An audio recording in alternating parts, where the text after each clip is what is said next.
amazing to me how quickly, and don't forget Sarah Palin hung in effigy, George W. Bush hung in effigy, assassination books and movies about George Bush.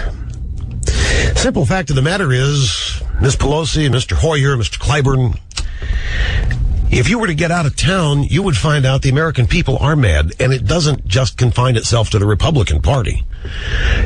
People all over this country are losing their homes. They're losing their jobs. They're losing their hope for any significant improvement in the future. You fat cats are sitting around passing all this legislation, patting yourselves on the back, throwing parties, going out to cheap bars. Stupak and a bunch of guys went to a bar till 3 in the morning on Sunday night, Monday morning, after celebrating the passage of the bill in the House. You always accuse people of being out of touch. You have no clue. You members of Congress, you have no clue that the people of this country for the past year, let's say 6 months, took 6 months for people to figure out that your prescriptions to fix all this stuff were making it worse. So nobody has to incite any anger.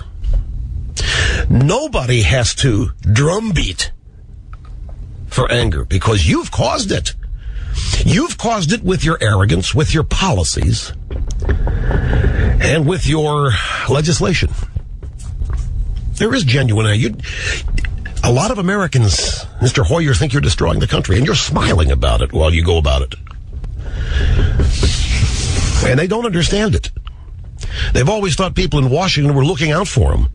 We're taking care of representing their interests and making sure stuff like this didn't happen.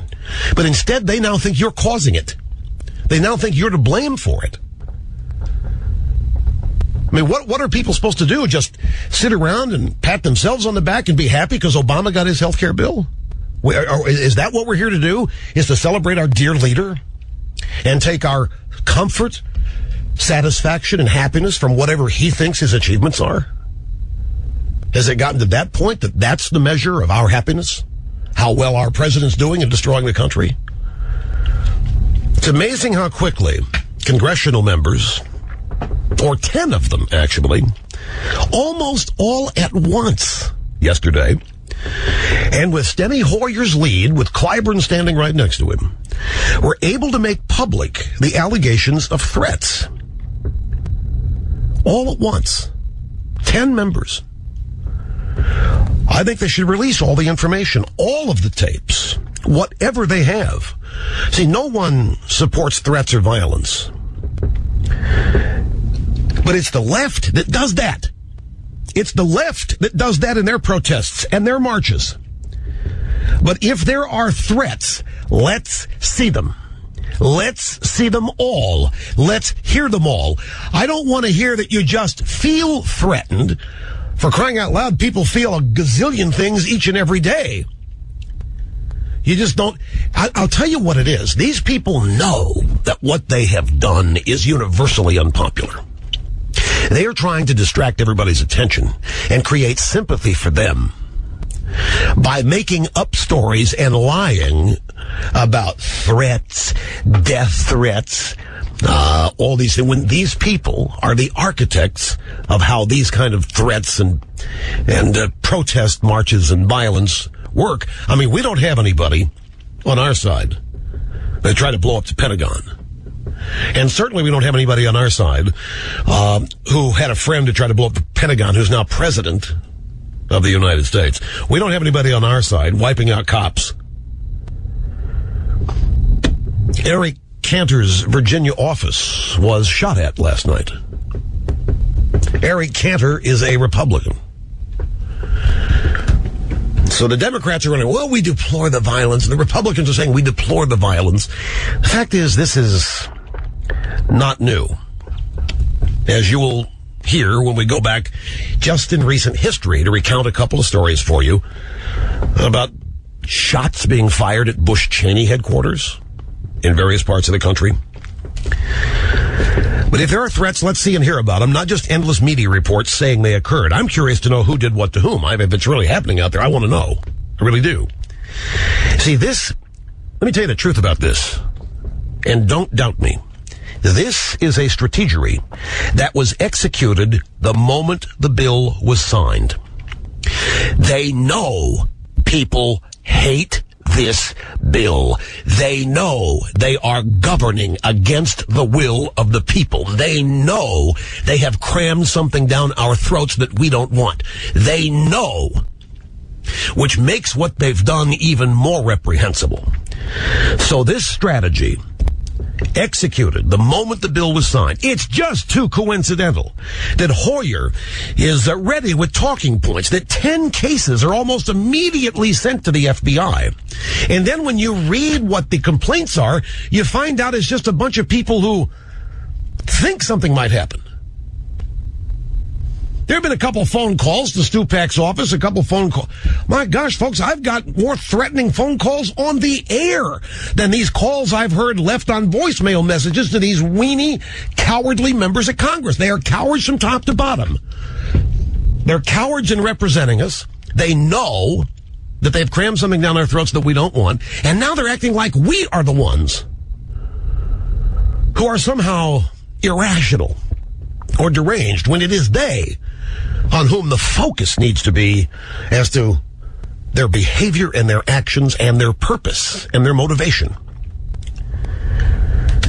We still do not know exactly what they're talking about. Who threatened whom and how? A gas line cut at the brother of some Virginia congressman's house? And we assume that this is a Tea Party activist that did it?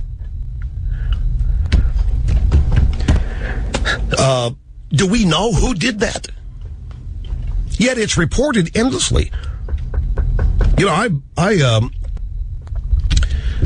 know people who are active in politics, who have played a public role in a number of things. Their cars have been vandalized, keyed, windows broken out. The video of this supposed spitting incident involving Emmanuel Cleaver, it now clearly depicts a guy hollering at him with his hands cupped around his mouth to focus his words and to make them louder in the noise to make sure Cleaver could hear what he's saying. He wasn't spitting. Wasn't spitting at anybody. We have yet to hear or see any tape on the supposed use of the N-word or the F-word. And by the way, Jesse Jackson Jr. videotaped the whole thing as he walked along. We've looked at pieces of video and seen that members of Congress, staff, and people are walking with the group of congressmen were videoing it themselves. Believe me, if they had, because they've got video of this, if they had video evidence that the N-word and the F-word were used, it would have been on the media by now. They don't have it. That's another contrivance. I think this business of walking in front of these protesters was also a strategy to create this story so that John Lewis and Barney Frank and the others could say that they were insulted.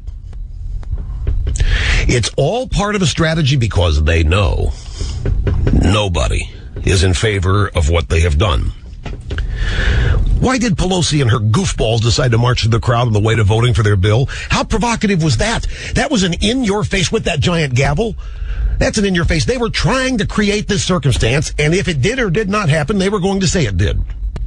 And of course, what about calling the Tea Party people teabaggers? Do you know what teabagger, a real teabagger is? Well, it's not a pretty sex act. It's a sex act that repulses a lot of people. And the word teabagger is being associated with American citizens who love their country.